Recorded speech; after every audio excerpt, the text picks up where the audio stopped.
Hello साथीहरू। धेरैजना साथीहरूले चाहिँ सोध्नुहुन्छ युरोपको सेन्जेन कन्ट्रीभित्र चाहिँ कसरी वर्किङ भिसामा आउन सकिन्छ भनेर। सो उहाँहरूकै क्युरिजलाई चाहिँ मैले किप इन माइन्ड गरेर चाहिँ यो भिडियो बनाउँदैछु।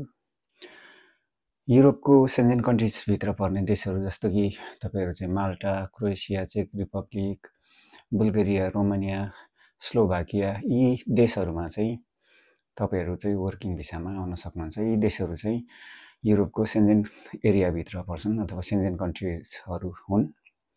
सो तपाईँहरू चाहिँ यी कन्ट्रिजहरूमा चाहिँ तपाईँहरू नेपालबाट वर्किङ भिसामा आउन सक्नुहुन्छ। किनभने मैले चाहिँ धेरैजना साथीहरू भेटेको छु जो चाहिँ वर्किङ भिसामा यी देशहरूमा आउनुभएको।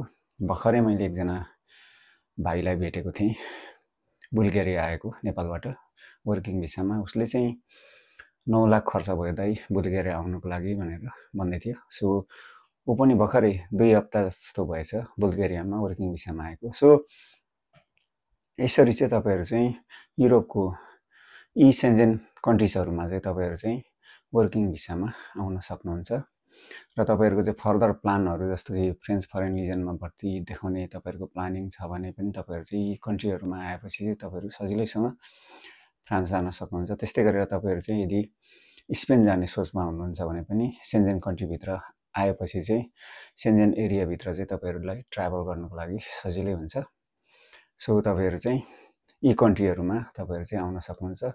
यदि तपाईँहरू चाहिँ त्यही कन्ट्रिजमा चाहिँ तपाईँहरू बसेर चाहिँ तपाईँहरू आफ्नो फ्युचर खोज्न चाहनुहुन्छ अथवा त्यहीँनिर चाहिँ तपाईँहरू चाहिँ सेटल हुन चाहनुहुन्छ भने पनि तपाईँहरूले चाहिँ त्यहीँनिर काम गरेर बस्न सक्नुहुन्छ।